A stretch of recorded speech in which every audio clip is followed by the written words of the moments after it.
नमस्कार, आप देख रहे हैं संविधान कब तक। और अब तक की सबसे बड़ी जो खबर निकल कर आ रही है वो गांडे उपचुनाव को लेकर के है। आपको बता दें कि भाजपा ने अपने उम्मीदवार की घोषणा कर दी है।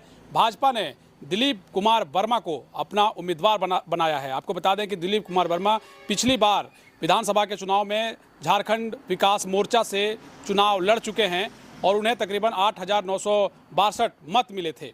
आपको बता दें कि दिलीप कुमार वर्मा जो हैं वो मुखिया भी रह चुके हैं और विधानसभा का चुनाव पिछले बार उन्होंने लड़ा था। अब भाजपा ने उन्हें अपना प्रत्याशी घोषित कर दिया है। गांडे में गहमा गहमी के बीच में एक बड़ी खबर जो एक तरीके से अब चुनावी हलचल को तेज करेगी, एक तरीके से राजनीतिक सरगर्मी को तेज करेगी। ऐसे में भाजपा ने जब से अब समझिए कि अपने कैंडिडेट की घोषणा कर दी है और अब भारतीय जनता पार्टी से उम्मीदवार के तौर पर दिलीप वर्मा जो है वो चुनाव लड़ने जा रहे हैं। आपको जैसा कि जानकारी है कि गांडे में जिस तरीके से चुनावी हलचल तेज हुई थी, झारखंड के पूर्व मुख्यमंत्री रहे हेमंत सोरेन की पत्नी कल्पना सोरेन गांडे के दौरे पर थी और कयास सही लगाए गए। सभी जो उनके कार्यकर्ता थे और यहाँ तक कि सदर विधायक गिरिडीह ने भी जो है एक तरीके से संकेत दिया कि इस बार जो है गांडे में कल्पना सोरेन जो है चुनाव लड़ेंगी। डॉक्टर सरफराज अहमद के इस्तीफे के बाद गांडे की सीट जिस तरीके से खाली हुई थी, कई तरह के कयास लगाए जा रहे थे। कहा यह गया कि कल्पना सोरेन जो है वो यहाँ से उम्मीदवार होंगी और जिस तरीके से उनका चुनावी एक तरीके से दौरा रहा गांडे विधानसभा को लेकर, कई चीज़ें स्पष्ट होती दिखाई दी। लेकिन एक जो स्पष्टता है वो दिखाई नहीं दे रहा था और वो सबसे बड़ा जो स्पष्टता है वो भाजपा को लेकर के था कि भाजपा आखिर किसे अपना उम्मीदवार जो है वो बना सकती है। ऐसे में दिलीप वर्मा का जो नाम है वो एक तरीके से फाइनल हो गया है। अब दिलीप वर्मा गांडे से उपचुनाव लड़ने जा रहे हैं। चुनावी दिलचस्प इस मुकाबले में जो है क्या कुछ निकल कर आएगा ये देखना दिलचस्प होगा, चूँकि जब लोकसभा के चुनाव एक तरीके से कोडरमा लोकसभा के चुनाव होंगे, ठीक उसी दिन जो है गांडे में भी उपचुनाव होना है। ऐसे में जो तैयारियां हैं एक तरीके से समझिए कि किस तरीके से सभी पार्टियां करेंगी ये देखना दिलचस्प होगा। लेकिन अंदर खाने जो चीज़ें चल रही हैं वो भी समझना बेहद ज़रूरी है, चूँकि दिलीप वर्मा का नाम एक तरीके से भाजपा ने फाइनल जरूर किया है।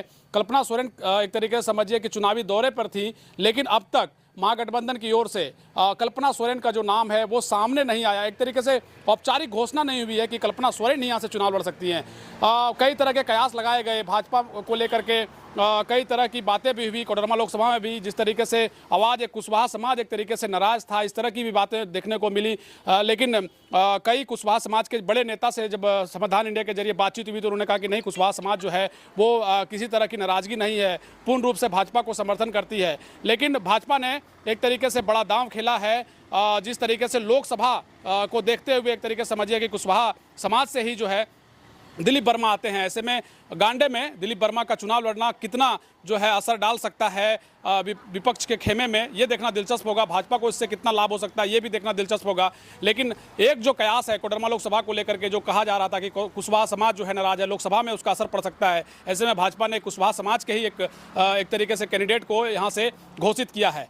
तो तमाम जो चीज़ें हैं वो लगातार गांडे विधानसभा उपचुनाव को लेकर के जो चीज़ें चल रही थी, पूरे राज्य की नज़र जो है गांडे उपचुनाव में एक तरीके से सबकी नज़रें हैं। ऐसे में भाजपा ने दिलीप वर्मा को जो है अपना कैंडिडेट घोषित कर दिया है। अभी से ठीक कुछ दिन पहले यानी 4 से 5 दिन पहले जब दिलीप वर्मा से हमारी बातचीत हुई थी, उसका अंश भी जो है आपने देखा होगा, वो वीडियो भी आपने देखा होगा। उन्होंने कहा था कि संगठन के लिए जो काम करते हैं उनके लिए जो है पार्टी जो दायित्व देती है उसे निभाना चाहिए। कई तरह के सवाल भी उनसे पूछे गए। उन्होंने कहा कि नहीं, मजबूती के साथ जब से जेबीएम जो है भाजपा में शामिल हुई है, विलय हुआ है, तब से दिलीप वर्मा लगातार एक तरीके से काम करते रहे। पार्टी के द्वारा भी उन्हें कई तरह की जिम्मेवारियां जो है वो दी गई, संगठन मंत्री बनाए गए, यहाँ तक कि उन्हें जो है लोकसभा के सह संयोजक जो है कोडरमा लोकसभा के तौर पर उन्हें बनाया गया था। तो तमाम वो जिम्मेवारियां हैं वो दिलीप वर्मा लगातार करते रहे। भाजपा में जब भी गांडे विधानसभा या गिरिडीह एक तरीके जिला कह लीजिए, गिरिडीह जिला में भी वो किसान मोर्चा के जिला अध्यक्ष रहे। भाजपा की जितनी भी गतिविधियां थी वहां दिलीप वर्मा हर समय जो है नजर आते रहे। और कहा यह भी जाता है कि बाबूलाल जी के बेहद करीबी रहे हैं, चूंकि पिछले विधानसभा चुनाव में जेबीएम ने बाबूलाल मरांडी ने ही जो है सो एक तरीके से गांडे से उन्हें चुनाव में उतारा था। तो ये तमाम जो चीज़ें हैं वो घटित हो रही थी। भाजपा के अंदर खाने से जो एक और जो खबर है वो एक तरीके से ये भी जानना जरूरी है कि गिरिडीह से भी आज जो है चंद्र प्रकाश चौधरी का नाम फाइनल हो गया है। चंद्र प्रकाश चौधरी को एक तरीके से घोषित कर दिया गया है। आजसू ने अपना उम्मीदवार उम्मीदवार बना दिया है। लेकिन एक जो उसमें सवाल है गांडे उपचुनाव को लेकर के कि आजसू के कोटे में जो है गांडे उपचुनाव जाना चाहिए था, ऐसी मांग की जा रही थी। क्योंकि आपको बता दें कि आजसू ने भी पिछली बार विधानसभा चुनाव लड़ा था और तकरीबन 15,000 से ऊपर जो एक तरीके से मत है वो लाए थे।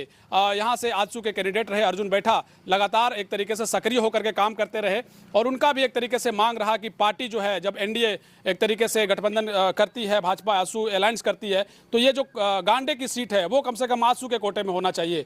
लगातार यही मांग भी की गई। चंद्रप्रकाश चौधरी के नाम के बाद जो है एक नाम की चर्चा और आजसू के खेमे से जो है आने की तैयारी, या यूं कह लीजिए कि लोग चाह रहे थे आजसू के खेमे से कि ये जो सीट है गांडे उपचुनाव को लेकर ये आजसू के खेमे में जाना चाहिए। लेकिन भाजपा ने अपने जो कैंडिडेट है एक तरीके से दिलीप वर्मा का नाम एक तरीके से फाइनल कर दिया।